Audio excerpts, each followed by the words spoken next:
Their TGen. Are you at the TGen HQ, Landon? That is correct. Over here at the airport property. Right on. Landon Aydlett of the National Weather Service. Hey, Landon, just before we get into the weather, I wanted to just follow up on that internship. Has that closed off, and was that a success for you guys?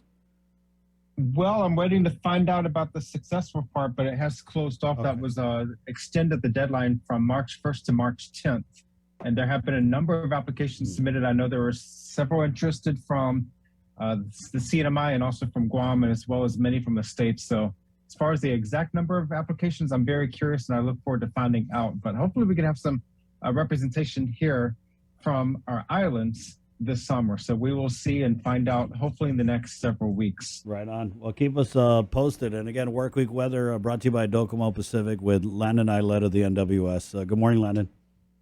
Good morning, Chris, and good morning, Guam. It's great to see you all again after a couple weeks off. So I did a little bit of traveling. We last talked on Friday a couple weeks ago from the airport. I'm now back on island, and not too much to talk about in the weather. It's going to be another fine week ahead of us. But keep in mind, we do have a fire weather watch currently in effect. We've been at near red flag warning conditions, meaning that we have the potential for critical fire weather danger for any wildfires that might start or any fires that might just spread anywhere across the island due to the dry conditions, the windy conditions. And so right now we do have that fire weather watch that was going on through the weekend, and that's going to go through this afternoon. But we're right on the precipice of maybe upgrading to a warning, and that really depends on the wind. So if you're looking at the radar right now, we are seeing some spotty showers out there. These showers will get things wet and then move right back off, move off to the west without any significant rainfall falling over the island. So we're going to see a little bit of showers. Not everybody's going to feel it, but some areas will see it. But it's not going to be a deluge by any means. And that's going to be the case for much of the rest of the week. So we're looking at the infrared satellite right now. Trade winds remain large and in charge across the Mariana Islands. That's going to be the theme, at least through the next several days through the end of the week. We could get a little bit of a shear line influence, maybe Friday night into Saturday. That would give us a little bit more wind and maybe a better chance for showers Friday night and Saturday. But otherwise, the trade winds will be screaming across the area, keeping things fairly dry with all the abundant moisture to the south. So go ahead and pull up the slides, and we'll get right into the work week weather. Some of the headlines: breezy with spotty light showers today and the next several days. The risk of rip currents, moderate. We've had several water incidents, very unfortunately, over the last week. So even though we may not have high surf advisories, conditions can still be very treacherous out there, especially along the reef shelves, particularly on the east-facing reefs where the surf is the highest. The Guam fire danger is very high to extreme. Fire weather watch remains in effect for Guam through this evening.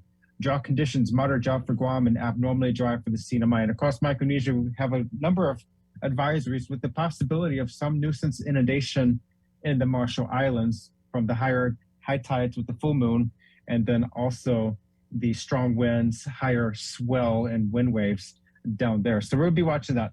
So on the next slide, I mentioned that I was off island for a week, and that was really to collect some Lincoln logs for our coming project that we will be going fully public with next month. So a lot of information to come on that, but we use that trip as an opportunity to really surprise some family because we kept it top secret. Only my brother and my sister-in-law knew that I was coming over to the States. So it was a complete surprise by everybody else. So the faces, the smiles, the tears, there were quite an abundance of those for a week. And then we also flew my sister over from Iowa.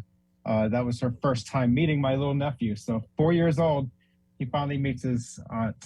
So the next slide, this week's a special week for us in the world and the meteorology industry. It's World Meteorological Day, and it's celebrated annually on March 23rd. So we had a proclamation signing last Friday with the governor and her staff declaring that March 23rd will be World Meteorological Day. And this year's theme is early warning and early action. That's really keying in on the importance of communicating weather impacts and threats, informing the public of what the weather will do so that people can understand the threat and take proper actions to be prepared. And so we also use that day as a opportunity to celebrate our relationships with the Homeland Security offices, our FEMA partners, and also you in the media, because the broadcast media here on Guam and the CMI, y'all are our voice to help amplify our messages of safety and warnings to the public. So thank you all. Thank you, Chris and KUAM and everyone else in the community for helping us get this information out.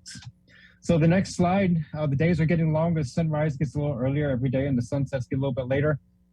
Conditions fairly stable across the region with those winds. Still pretty brisk out there for this time in the morning.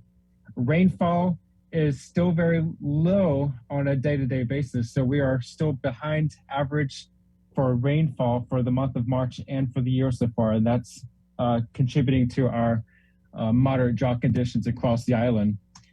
Looking at the polar orbiting winds, the trade winds are again large and in charge across the region, primarily everywhere north of 10 degrees north latitude. No significant weather features in the region, so that's the good news.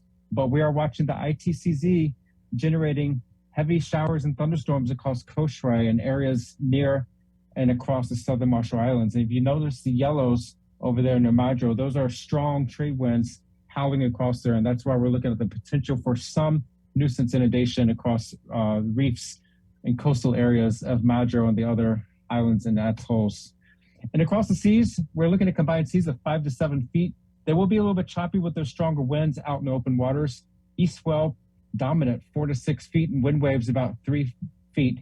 This will be all on the east side of the island. So if you're on the eastern beaches and reefs, do be careful because those waves will be choppy out there and could cause problems. We're going to see seas and surf bump up just a little bit tonight through the end of the week.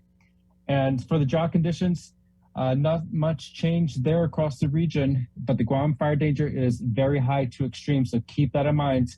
Please refrain from setting any fires outside because they will be hard to contain with the dry conditions and the ongoing breezy conditions out there.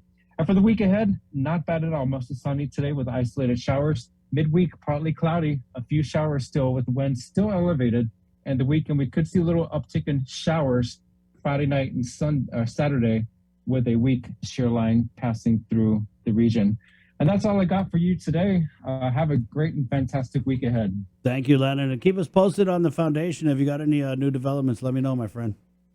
Absolutely. We will be meeting as a board probably in the next week. And hopefully we have a lot of great opportunities. I had a ton of phone calls and messages. So we have a lot of material to work with. And I'm excited once we can get our group together and start some plans of action. Thank you, Landon. Appreciate your time this morning. Thank you, Chris. Right on. There you go. Landon Aydlett of the National Weather Service. We do it every Monday. If it's a holiday, we try and move it around. During the week, it's 8:26, Monday, March 21st, a special report.